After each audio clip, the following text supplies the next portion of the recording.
Bonjour à tous, chers élèves de seconde, nous nous retrouvons aujourd'hui pour la troisième et dernière vidéo consacrée au chapitre H2. Alors, dans la première partie, nous avons vu les caractéristiques des trois civilisations qui bordent la Méditerranée au Moyen-Âge, c'est-à-dire entre le 5e et le 15e siècle après Jésus-Christ.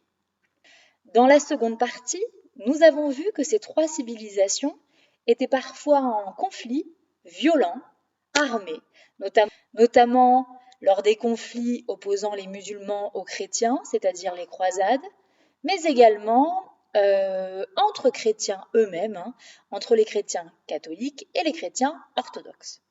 Dans cette troisième et dernière partie, nous allons voir que la Méditerranée est également un espace de contact et d'échange purement pacifique entre ces trois civilisations.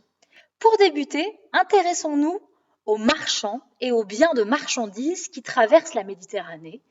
Ils sont échangés entre les trois civilisations, entre l'Occident chrétien, entre l'Empire byzantin et le monde musulman, parce qu'au Moyen-Âge, le commerce est en plein essor. En effet, à partir du XIIe siècle, le commerce est en plein essor, en plein développement en Méditerranée, comme en témoigne cette carte. Alors on va l'étudier un petit peu.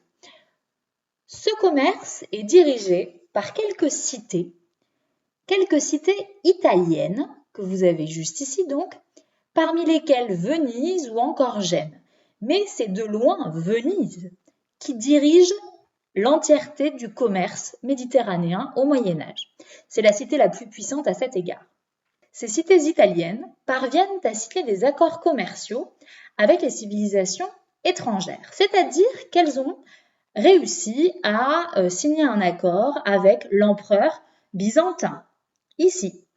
Mais elles signent aussi de nombreux accords avec les différents califes musulmans. Ainsi, elles peuvent gérer le commerce et faire le relais entre les marchandises que l'on va trouver tout autour de la Méditerranée et l'Europe occidentale, où elles parviennent également à installer ce que l'on appelle des comptoirs. Vous voyez, c'est le petit triangle violet, juste ici, notamment dans les États latins d'Orient. Je vous rappelle, les États latins d'Orient, c'est ces États qui ont été fondés par les Occidentaux suite à la victoire lors de la première croisade en 1099. Donc, dans ces petits territoires, en fait, c'est tout simple. Par exemple, à Antioche, on va trouver un comptoir vénitien, c'est-à-dire un comptoir qui appartient à Venise. C'est comme un port dans lequel Venise va mettre ses propres marchands et c'est là où elle va gérer tout le commerce. De fait, que rapportent ces cités italiennes en Europe de l'Ouest? Eh bien, regardez, le nombre de marchandises échangées est absolument hallucinant. Elles vont par exemple parvenir à faire venir d'Asie, et notamment, là vous ne voyez pas sur la carte, mais de Chine ou d'Inde encore, des épices, de la soie, des pierres précieuses d'Afrique, etc. Toutes ces ressources arrivent dans leur comptoir, puis après elles font le lien pour les emmener jusqu'en Occident par le biais de routes terrestres que vous avez ici en rouge ou encore par le biais de routes maritimes, ici représentées avec le figuré linéaire bleu. Une fois ces marchandises venues de tout l'espace méditerranéen arrivées en Occident chrétien, les cités italiennes vont les distribuer par le biais de routes terrestres, et toutes ces marchandises seront vendues dans ce que vous voyez ici représenté avec des petits ronds, c'est-à-dire des grandes foires. Les foires, c'est l'équivalent d'immenses marchés que vous avez à l'époque. Par exemple, on va avoir une grande foire en France à Troyes, mais également dans l'actuelle Allemagne à Francfort. Et ainsi, toutes nos marchandises qui viennent de partout, de tout l'espace méditerranéen et même au-delà, sont revendues dans ces foires.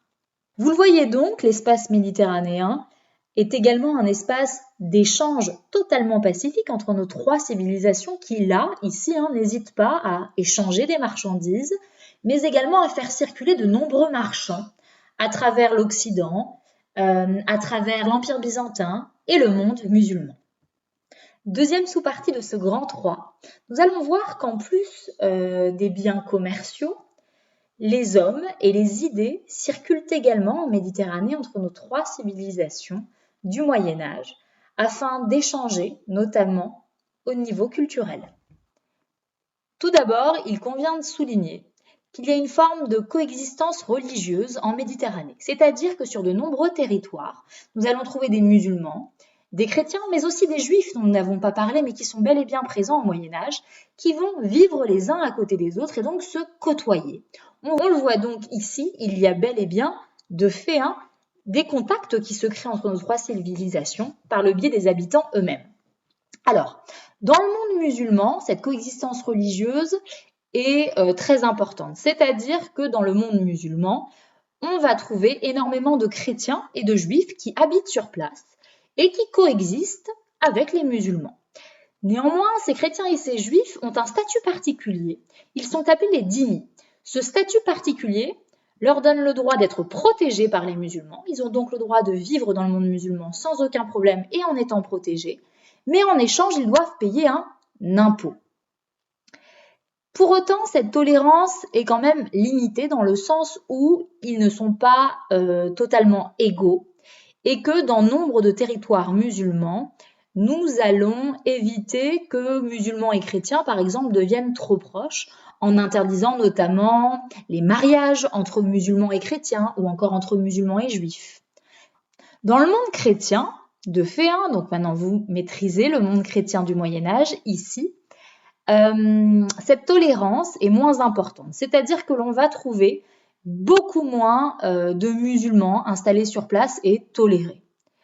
Sauf parfois dans de rares cas qui vont permettre la naissance de sociétés multiculturelles. Alors là, c'est assez simple à expliquer. Si vous vous souvenez bien, dans le Grand 2, nous avions vu que les musulmans étaient parvenus à conquérir une grande partie du sud de l'Europe de l'Ouest, notamment une grande partie de l'Espagne et du Portugal, ou encore des îles comme la Sicile, ce qui va engendrer par la suite la Reconquista des rois espagnols afin de reconquérir ces territoires.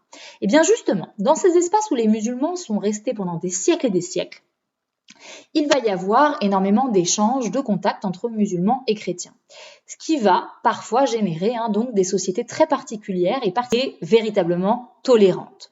Par exemple, en Sicile, vous l'avez ici, cette grande île au sud de l'Italie, la Sicile a pendant très longtemps été une possession arabe, donc musulmane.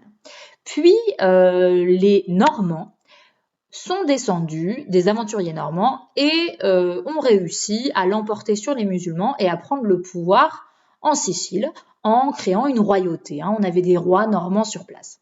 Sauf que les rois normands, lorsqu'ils ont pris le pouvoir, ils n'ont pas décidé de chasser les musulmans. Bien au contraire, ils n'ont pas hésité à de nombreuses reprises à faire venir des musulmans de l'ensemble du monde musulman lorsqu'ils avaient besoin de leurs connaissances, notamment scientifiques. Vous voyez donc là qu'on a véritablement des contacts réels qui se créent entre ces trois civilisations, même si ces contacts sont assez rares. Enfin, il convient de souligner que la Méditerranée au Moyen-Âge est également un espace de circulation très important des savoirs entre nos trois civilisations. Alors, tout d'abord, ce qu'il faut avoir en tête, c'est qu'on a une civilisation musulmane qui est brillante au niveau intellectuel. Elle est véritablement en avance sur les autres civilisations. Pourquoi ? Tout simplement parce qu'elle a réussi à conquérir un immense territoire, comme vous le savez, et qu'elle a mis la main sur des manuscrits qui datent de l'Antiquité, notamment en Grèce, etc. Puis elle a puisé aussi des connaissances en Asie, notamment en Chine, et s'en est inspirée pour développer ses sciences. À l'inverse, on va avoir un Occident, une Europe de l'Ouest chrétienne, en retard véritablement d'un point de vue scientifique. Pourquoi ? Parce qu'à cette époque, au Moyen-Âge, la culture est réservée aux hommes d'église, ce qu'on appelle les clercs. C'est-à-dire que l'on délivre aux habitants un simple enseignement religieux et on ne cherche pas à réfléchir particulièrement sur les sciences. Par conséquent, lorsqu'il y a des contacts entre les musulmans et les occidentaux, les transferts culturels se feront systématiquement des musulmans vers l'Occident puisqu'ils sont en avance d'un point de vue scientifique. Je vais vous donner maintenant quelques exemples pour vous montrer bel et bien cette circulation des savoirs. Par exemple, les musulmans apportent à l'Europe de l'Ouest au Moyen-Âge des jeux de société. Alors cela peut vous paraître anecdotique, mais c'est très important. Les musulmans vont faire découvrir les échecs aux Européens de l'Ouest, échec qu'ils ont importé eux-mêmes d'Asie. Ils vont également permettre à la science de se développer, et notamment la médecine ou encore l'arithmétique. Ils vont aussi apporter des techniques particulières, comme la fabrication du papier que vous avez ici représenté. De plus, les musulmans n'ont pas hésité à traduire tous les vieux manuscrits qu'ils ont découverts lors de leurs différentes conquêtes, et notamment les manuscrits grecs de l'Antiquité. Ainsi, ils redécouvrent et permettent aux Occidentaux européens eux-mêmes de redécouvrir de grands philosophes comme ici représenté Aristote, ou encore de grands mathématiciens, vous vous en souvenez, on en avait déjà parlé en début d'année, comme Pythagore. Et ainsi, ils permettent de fait un véritable transfert des connaissances vers l'Europe de l'Ouest. Par conséquent, on va avoir tout un tas d'universités qui vont se développer en Europe au Moyen-Âge et qui vont s'attacher à traduire les textes. Ainsi, par exemple, vous allez avoir dans une université espagnole à Tolède le Coran qui pour la première fois va être traduit en latin, bel et bien un transfert culturel. Le transfert culturel est également au niveau architectural et là, vous allez voir, c'est très très simple à comprendre. Ici, nous sommes en Sicile. On en a parlé juste avant. Donc la Sicile, c'est une île très particulière puisque les Normands ont pris le pouvoir et n'ont pas hésité à faire venir de nombreux musulmans sur place. De plus, la Sicile a pendant longtemps été arabo-musulmane. Par conséquent, si vous allez encore aujourd'hui en Sicile, là c'est une image actuelle de la Sicile, vous allez vous rendre compte dans l'architecture qu'on a bel et bien un syncrétisme, c'est-à-dire un mélange entre une architecture typiquement européenne et, comme vous le voyez ici par exemple, et une architecture typiquement arabo-musulmane. Par exemple, là, donc c'est une église, vous avez une église, c'est l'église San Cataldo, comme je vous l'ai écrit en dessous, que vous trouvez à Palerme, donc en Sicile. Et vous avez ces dômes rouges au-dessus de l'église qui sont typiquement d'inspiration arabe. Ici, vous voyez donc bel et bien cet échange entre nos trois civilisations au Moyen-Âge. Ce chapitre est donc terminé. Nous avons bien tout étudié. J'espère que tout est clair dans votre esprit. N'hésitez pas à m'écrire si vous avez besoin d'éclaircissement à certains égards. Et je vous souhaite à tous de très bonnes vacances.